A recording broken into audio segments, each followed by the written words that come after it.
What up, YouTube? Fabrician here. We're doing something a little bit different. I have never actually walked around doing a video before, but these aren't my regular earbuds. I left mine at my friend Shannon's house, so I figured on the walk down there, I would make my video doing that, you know. And as you guys know, if you watched the previous video, I cannot smoke weed.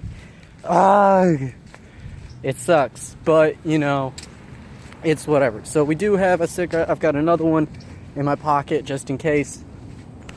Hold up.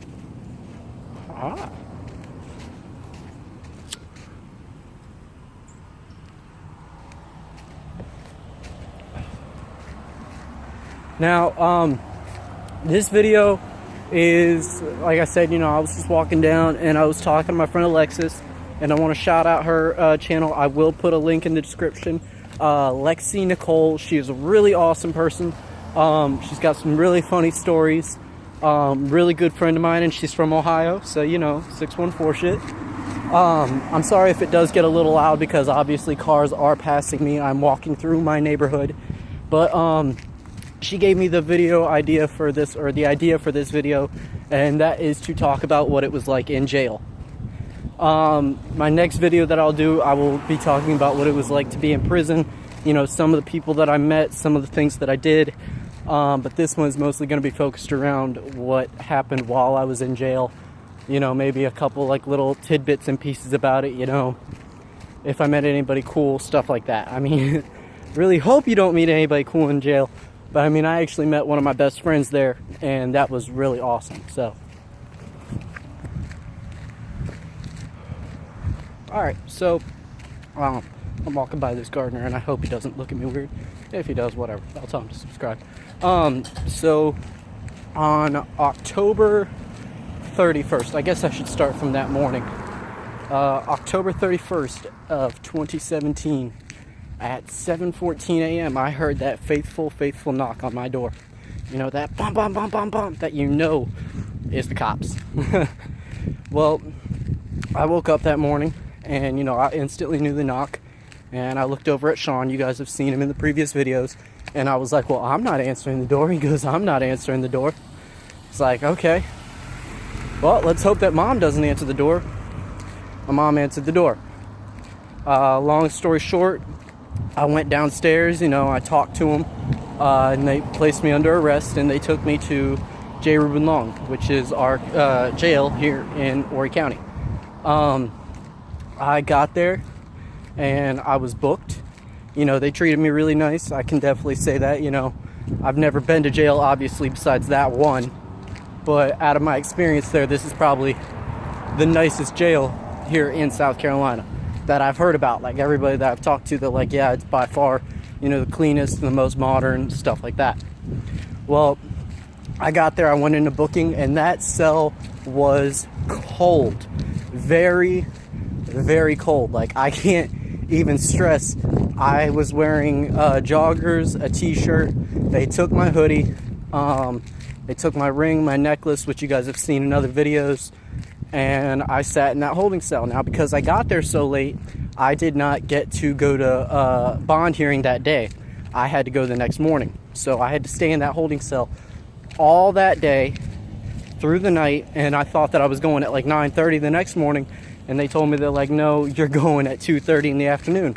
So I repeatedly just kept falling back asleep as much as I could, and you know, it was so cold that they give you a blanket or two blankets, and they are really thin, so I was doing what I could, you know, to keep warm with those. Now, about 12:15, 12:30 rode around, and I was like, oh man, because I had read online that my charge, which was first-degree burglary at the time, did not get a bond. So that scared me a lot. You know, I figured I was just going to sit in there for a year or two. Well, at about 12:30, I remember wrapping up in the blanket. You know, I put my hands inside my shirt. I was really cold. It was probably because, you know, it's October 31st. It's Halloween, now November 1st. And I remember just, you know, sitting there praying to God over and over and over for a good hour and a half, 2 hours straight. They came and got me from my bond court, and I went in there. You know, I told them who I was. I told them that I had a job. I told them that I wasn't a bad member of society. I just, you know, made a stupid mistake. And I was lucky enough to get a $25,000 bond. Now, you guys know you can get out for 10%, and with bondsmen, you guys can get out for 5%, which would have been $12.50. Now, for my family, $12.50 is a lot of money. We do not come from money. Everybody assumes because we live at the beach, we've got money. That is not true. You know, I wish that my family was gifted like some others and they could have came and got me that day. Well, they couldn't. Not only because of that, but because I had a bench warrant for my possession charge, which is because of the video that I posted of how I got kicked out of school for smoking weed. I had a bench warrant for that. So, later that day, they took me into, you know, they processed me fully, and they put me into the beginnings of population, which was B4. I believe it was B4. It might have been B2. I sat in this tiny, tiny cell with two guys, and I slept on the top bunk. One of them snored like a chainsaw. It was hell. About 6 days after that, might have been 5, I went into what's called C2, which is almost full classification, which is where they put you before they put you in full population, where you can get canteen, you know, where you've got a TV, where you can get rec. Now, we had rec, but it was only for like 2 hours a day, and that's when I really started reading a lot more. Now, I always read on the street. I read a lot. Like, I can't even stress that. You give me a book, I'll finish it in a couple hours. You know, 300-400 pages, that's nothing to me. I love to read. I love knowledge. Now, I was in there for about a week and a half, and I met a really cool guy. His name was Dallas. I met a cool guy. His name was Bill. And, you know, they were really nice to me. They told me what jail was like because they had been there before, and, you know, they helped me, you know, cope with it a little bit better.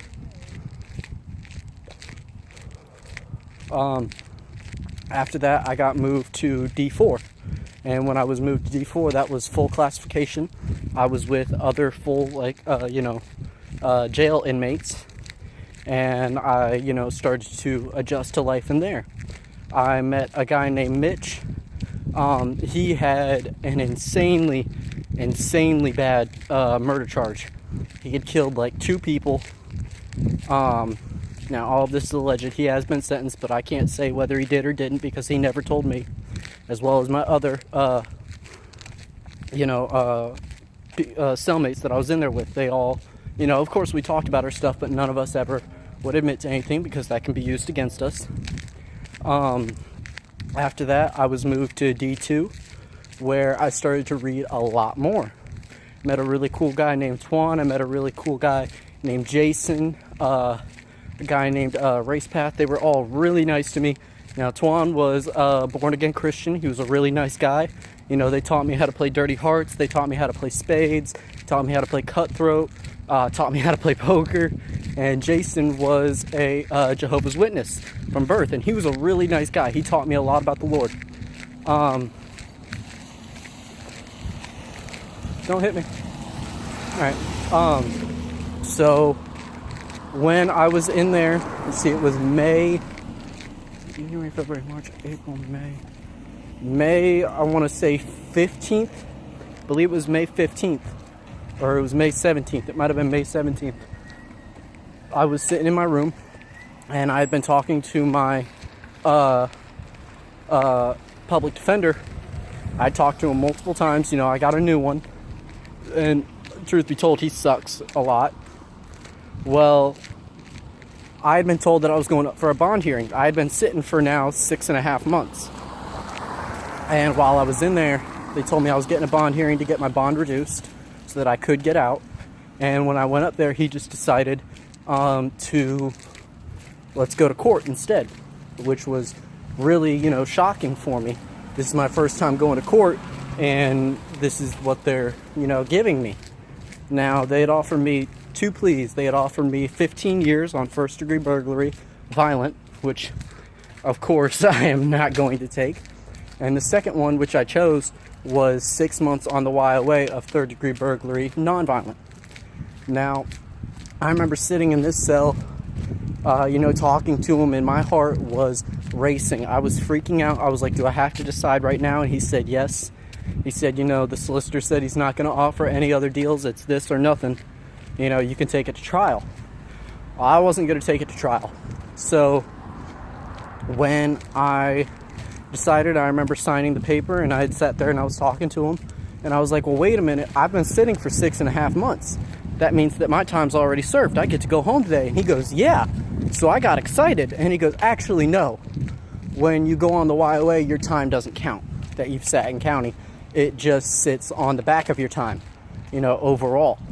So I was like, oh, okay. I was like, well, the judge can overturn it. He gets final say, doesn't he?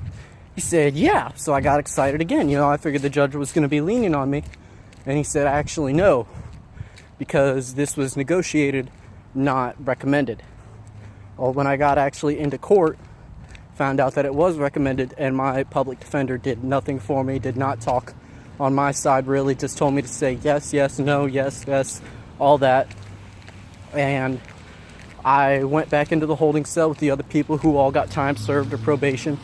And, they all patted me on the back, told me that I would be all right. They basically said, I hope you can fight, because if you can't fight, you're gonna do really bad there. It is a big place where you fight. As soon as you get in there, you either fight or you get beat. It's no option. It's one in between. I will get more into that on the next video. So, I went back to my cell, and I remember talking to all my cellmates about it, and I was like, this is what's going on. They all told me the same thing, you're going to be all right. You're only there for 6 months. You'll do fine. You're probably going to have to fight every once in a while. And it scared me. I'm not going to lie. For 2 days, I didn't eat. I was just throwing everything up. I didn't want to come out of my room. I didn't want to play cards. I didn't want to see anybody. Now, while I was in there, I had met my buddy Patrick. And I may have mentioned him in my before videos, like way back before. Really awesome dude. I had been sitting in there I was in D4, and somebody came up to me and they said, hey, there's a guy downstairs, a redheaded guy, that said that he knows you. And I'm like, oh, who do I know that's got red hair?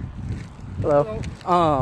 And come to find out, about 3 days later, he came into my pod. He was moved in there, and I saw him out the window. I banged on the door. I was like, Pat, what's up? And he goes, oh, what's up, Breeze?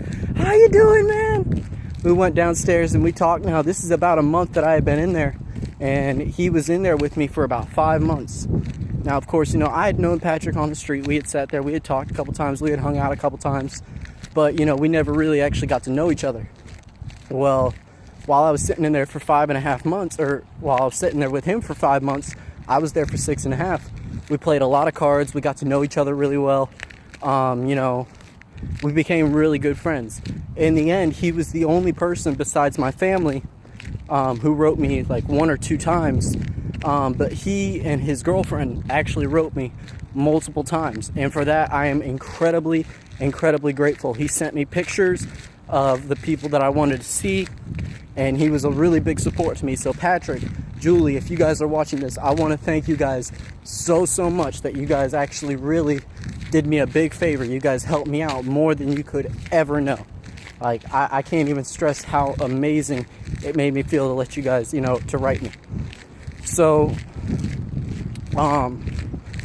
May 22nd or 23rd, one of those two, they told me the night before, they said, hey, you're getting on the bus to go to Kirkland, which is the first prison that you'll go to. And they said, make sure you got all your stuff packed, be ready in the morning. 4:30 in the morning, they opened my cell door and they said, come on, it's time to go. And, that was it. I said goodbye to the people that I could, the people that are awake. I said goodbye to my buddy Gary. He is he's like 57 now. Really awesome guy. He was wrongly convicted after 17 years of sitting in high security prisons all throughout South Carolina. He was wrongly convicted of first-degree murder, and he was sentenced to life without parole. And they didn't even go over the evidence. I've seen a lot of the paperwork. I've seen a lot of the news on it. It is absolutely crazy how messed up this judicial system is, because he did not deserve that. He lost his family.